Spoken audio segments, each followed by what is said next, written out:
Good morning. Prosperity every day. Julia Cameron, October 13. Money martyrs.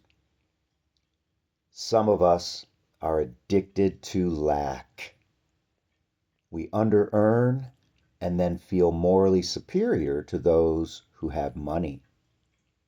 When we do have cash, we spend it on others rather than ourselves. We overpay our fair share of the household expenses. We deprive ourselves and feel virtuous in our deprivation. We are money martyrs. Mm, mm. Thank God that's no longer, but I suffered with this symptom of the disease for many years. Yeah, and my awareness of the origin of this decision to be a money martyr in this last go round of the steps has been the most freeing. Um, I'm aware now that I made decisions when I was very, very young in how I was going to operate around money. And it was in direct flight or flight mode from witnessing how my parents fought over money.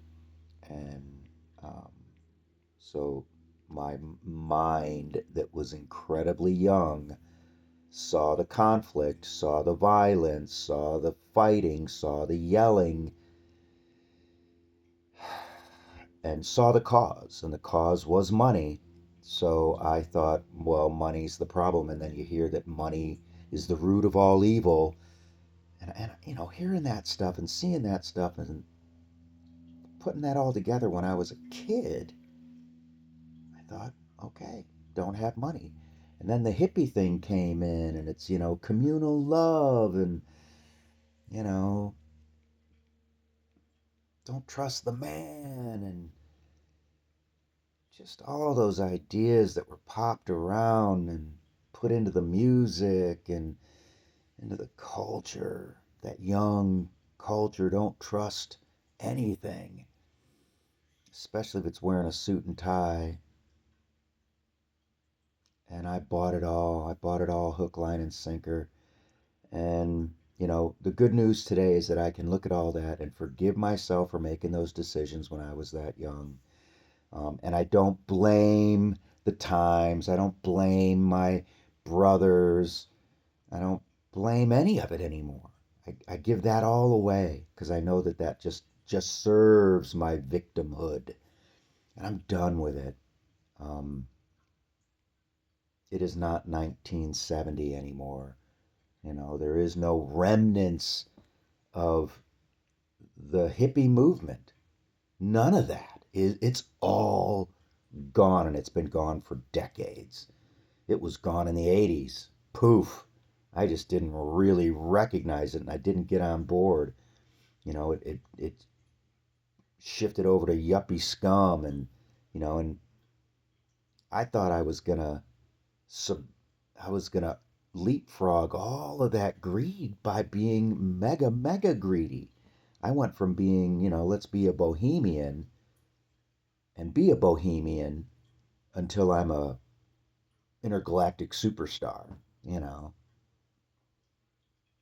And just the levels of insanity with all of it, it's like, wow, so grateful. And it's all out there now on the from what I'm when I dance around the internet a little bit, and I've been doing it way too much lately, is all the, super side hustles where you're making $5,000 a day. And, you know, I imagine somebody's doing it, but, you know, whatever.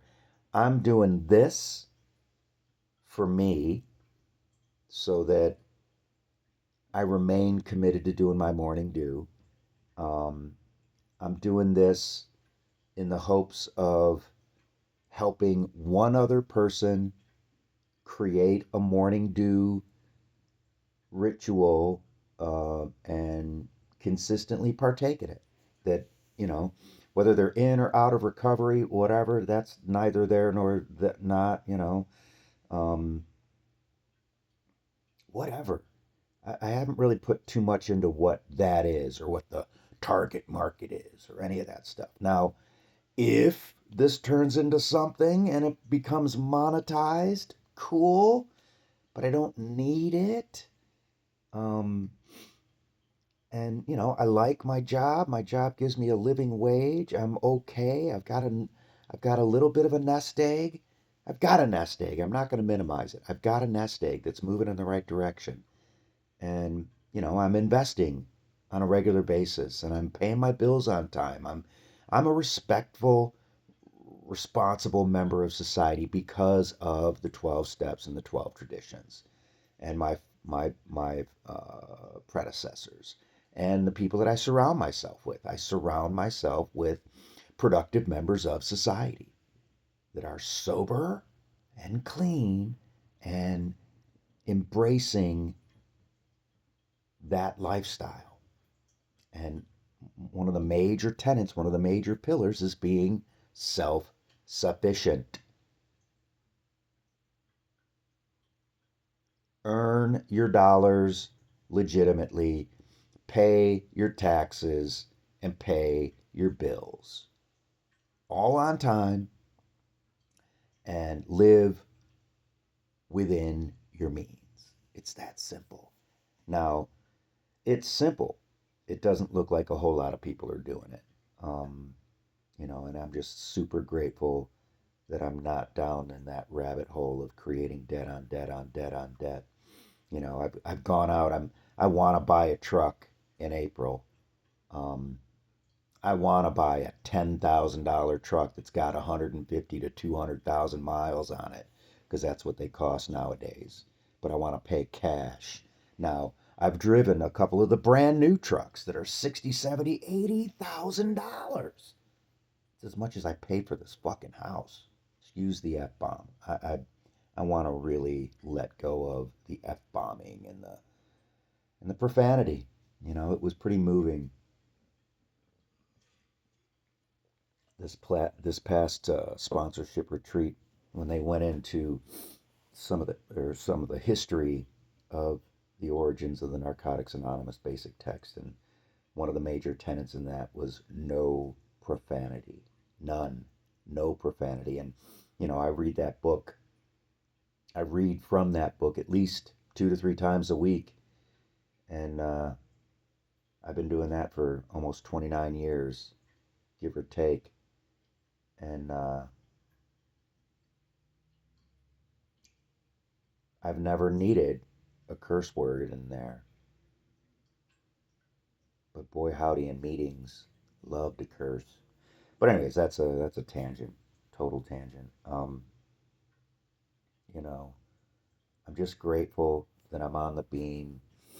I don't really feel awesome right now, but I know that that's gonna pass. It's really because of all its powerlessness. I had my vacation canceled because of the hurricane, and oh, poor me.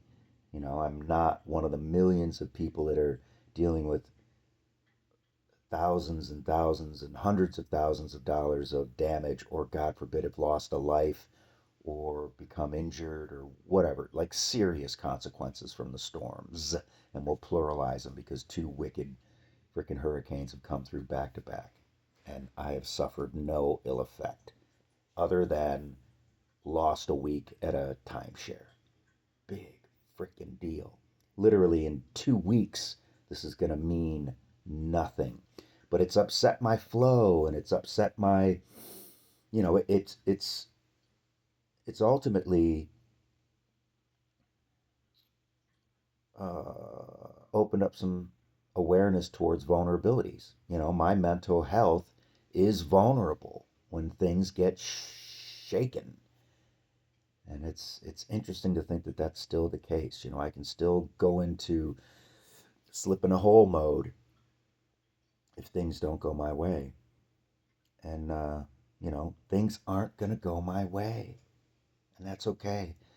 I'm hopeful that by doing this do, by chucking a few things on my list, I'm feeling, am I overwhelmed by it? No.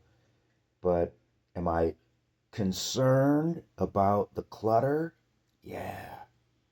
I am a survivor of you know, I don't know what the levels are of hoarders, but if there's 5 levels, my mom was at a 4, definitely.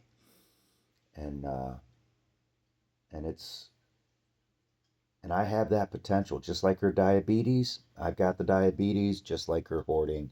I've got her hoarding. This is Miss Mary, my neighbor. Um, and you know,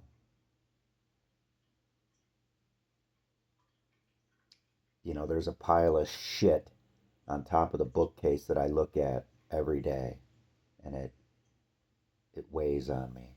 So possibly today I can get done with this. I can finish my due and maybe take care of that pile and hang that piece of art. There's a piece of art that's leaning on top of the freaking bookcase, and it's been there for good God a year or so. And I know that situating the art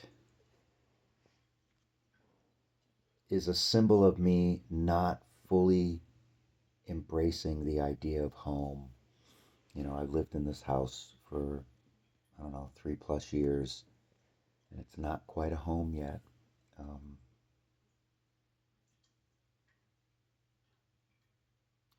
and I may need to crunch the numbers and see if I'm willing to not have a housemate.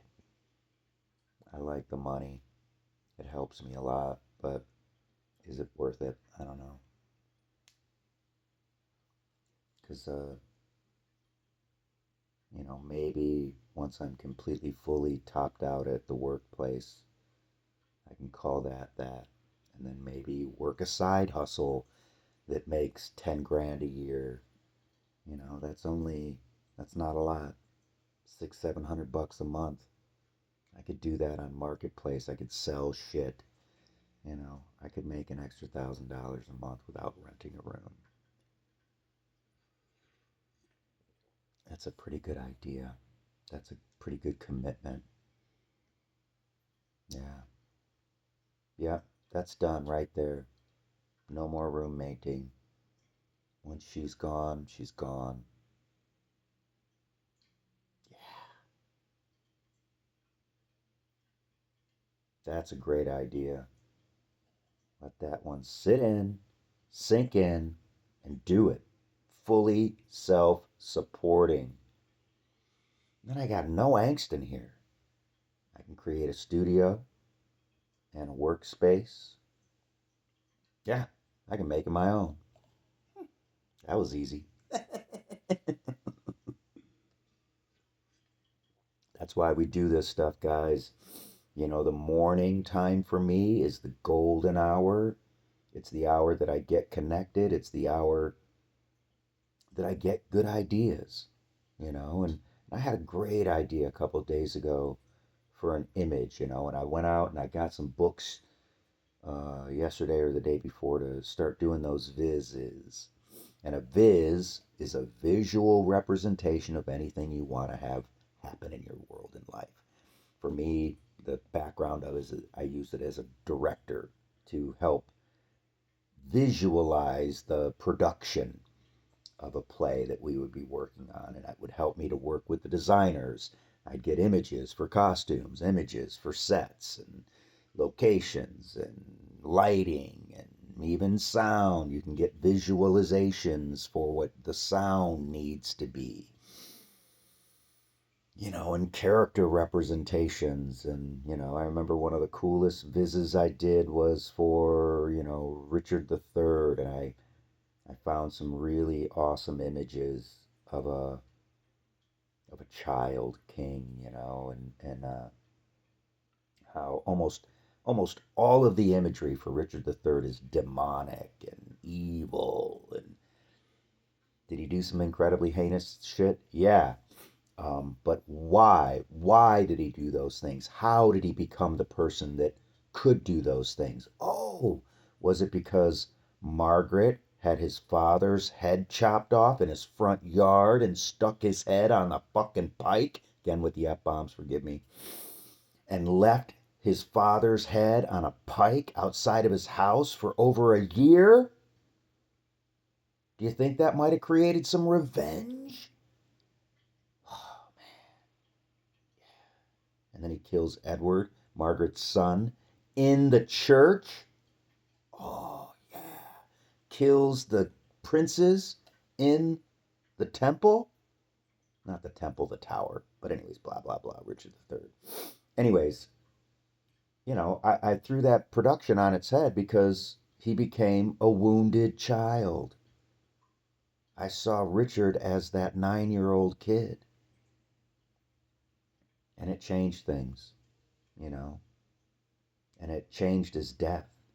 It made his death a release, a freedom from that curse of revenge. It's a curse. Anyways, you know, but so I'm going to put together a viz for my life, and I do want a partner. Um, and the only way that that want can become a reality is that I become the best partner that I can be so that I can attract the best possible partner. That is the only element in the equation that I have any chance of improving is my side of that equation. And if I improve my side of that equation, then the other side of the equation will rise. It has to. And I can look back at every relationship I ever had and I got exactly what I was able to attract. It's on me, 100%. And yeah, so I'm going to keep doing the work. Um, I feel a little better with that, that one awareness that this is my last housemate. I'm done with it. And I can afford to live comfortably and I can replace that income easily. And that will elevate my attractability because I've used it as an excuse to keep women away because I won't have them over because it doesn't feel private. Yeah, so that again, that's all on me, but it's all timing and you know, yeah, that just adds another layer to what is coming in 2025. Coming in 2025 is debt free minus the minimal mortgage. My mortgage is less than 40%, about 40% of the equity in my home. That's awesome to have to have more equity than debt in a home. I've never had that before. That's brand new. And to be able to be 100% debt free in January of 2025 and you know, I'm going to give her 60-day notice. I'm going to give her notice. This is October. At the end of this month, I'm going to give her 60-day notice.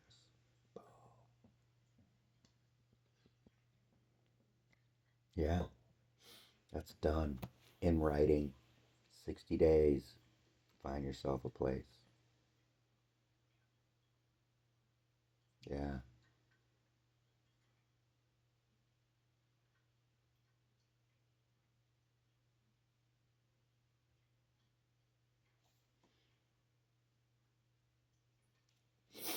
Yeah.